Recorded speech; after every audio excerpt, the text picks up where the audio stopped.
हमले के मामले में नए खुलासे हुए हैं। एफआईआर की कॉपी आज तक के पास है और इसमें दावा किया जा रहा है कि सचिन ने मेरठ के रहने वाले एक शख्स आलम से पिस्तौल ली, लेकिन उससे अपना इरादा नहीं बताया था। हथियार मुहैया कराने के मामले में पुलिस ने एक शख्स को भी हिरासत में लिया। सचिन ओवैसी के भाषणों से नफरत करता था और उनका कत्ल करना चाहता था। उसने गोली भी कत्ल के इरादे से ही चलाई थी, लेकिन सचिन के मुताबिक ओवैसी नीचे झुक गए। सचिन के मुताबिक कई दिन से हत्या की साजिश रचा जा रहा था। कई सभाओं में गया वो, लेकिन भीड़ के कारण मर्डर नहीं कर पाया। मेरठ में भी वो ओवैसी की मीटिंग में गया, लेकिन गोली नहीं चला पाया। इसके बाद बिलखुआ टोल पर यह हमला किया गया है।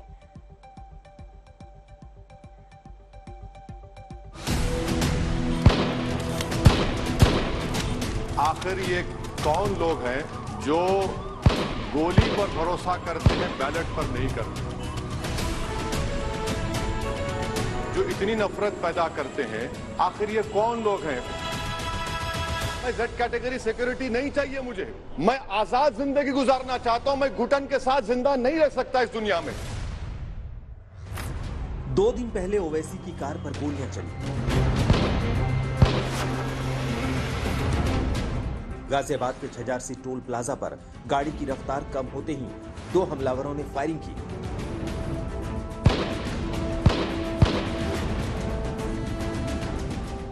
आज ओवैसी फिर से प्रचार के लिए तैयार है। हमले वाले जगह से सिर्फ 25 किलोमीटर दूर लोनी में ओवैसी रैली करने वाले थे, लेकिन प्रशासन ने आखिरी वक्त में रैली की इजाजत वापस ले ली। वजन उनका होना चाहिए, कितने मालूम आपको? 45%। आज यूपी में ओवैसी की 3 रैलियां थी। लोनी की रैली रद्द हो गई।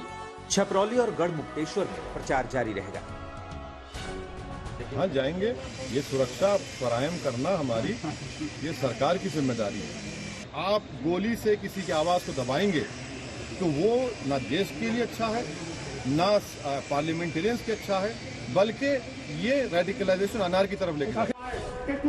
गोलीकांड के बाद सियासत गरमाई हुई है। बात संसद तक पहुंची तो सरकार ने ओवैसी को जेड सुरक्षा दी, लेकिन ओवैसी सुरक्षा लेने को तैयार नहीं है। जिन लोगों ने ये रेडिकलाइजेशन किया है, आप इस पर गौर करिए। इन पर यूएपीए क्यों नहीं लगाते आप? अगर कोई स्पीच देता है, अगर कोई फेसबुक पर किसी क्रिकेट मैच पर किसी टीम की तारीफ करता है तो यूएपीए लगता है। एक सिटिंग एमपी के ऊपर यूएपीए नहीं लगेगा सर। मैं जेड कैटेगरी सिक्योरिटी नहीं चाहिए मुझे। मैं हरगिज नहीं चाहिए मुझे। मैं 94 से पॉलिटिक्स में हूं। मैं आजाद जिंदगी गुजारना चाहता हूं। मैं घुटन के साथ जिंदा नहीं रह सकता इस दुनिया में। हमले के घेरे में योगी की सुशासन भी आ गई। अखिलेश ने पूछा, अपराधी सूबे से भाग गए तो हमलावर कौन थे? हिंसा की कोई जगह नहीं होनी चाहिए, और अगर ये हिंसा हुई है तो आखिरकार इसके पीछे दोषी कौन है, कारण क्या है? दोषी पकड़े गए हैं कुछ लोग, लेकिन कुछ लोगों की मंशा क्या थी ये भी साफ आना चाहिए। और ये लोग तो दावा करते थे कि अपराधी भाग गए, तो अगर अपराधी भाग गए तो ये हमला किसने किया? चाहे कोई इंडिविजुअल हो, चाहे मेंबर ऑफ पार्लियामेंट हो, चाहे कोई किसी पॉलिटिकल पार्टी का लीडर हो या वर्कर हो, उसकी सुरक्षा पर किसी तरह की चूक नहीं होनी चाहिए। और अगर इस तरह की कोई घटना हुई है, क्योंकि हमारे भी कई एमपीज हैं, उनके साथ भी इस तरह की घटनाओं की जानकारी आई है, क्योंकि आपको मालूम है चुनाव आचार संहिता लगी हुई है और चुनाव आयोग के दिशा निर्देशों के आधार पर ही लोकल एडमिनिस्ट्रेशन भी काम करता है। तो इसलिए जो भी इस तरह के जो क्रिमिनल एक्ट हैं उनको गंभीरता से लेते हुए कार्रवाई लोकल एडमिनिस्ट्रेशन करता है और कर रहा है। सरकार बोल रही है कि कानून अपना काम कर रहा है। अब तक 2 हमलावर पकड़े गए।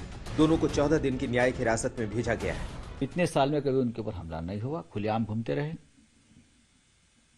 तो वो भी थोड़ा सा क्रोनोलॉजी समझ लेनी चाहिए, कैसे और क्यों।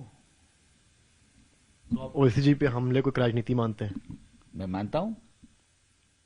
जिसने भी किया है या करवाया है उसका कोई ना कोई मकसद है।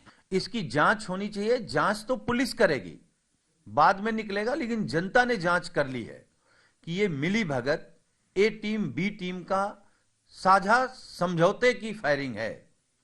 और देखिएगा जब जांच होगी तो यही निकलेगा।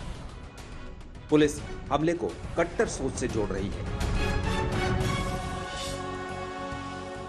अभी तक की पूछताछ के हिसाब से ये जो लड़के हैं ये सांसद जी के जो एक धर्म विशेष के प्रति जो उनका भाषण इत्यादि देने की शैली है उससे आहत थे तथा इसी कारण से ये घटना कारित किया जाना बताया जा रहा है।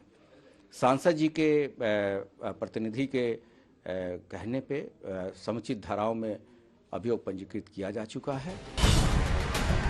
यूपी में पहले चरण का चुनाव 10 तारीख को होना है। उससे 7 दिन पहले हमला हुआ है। हमला भी पश्चिमी यूपी में हुआ है। यही वजह है कि इस हमले के आपराधिक के साथ साथ सियासी मतलब भी निकाले जा रहे हैं। लखनऊ से संतोष शर्मा, गाजियाबाद से हिमांशु मिश्रा के साथ अशोक सिंघल, दिल्ली आज तक।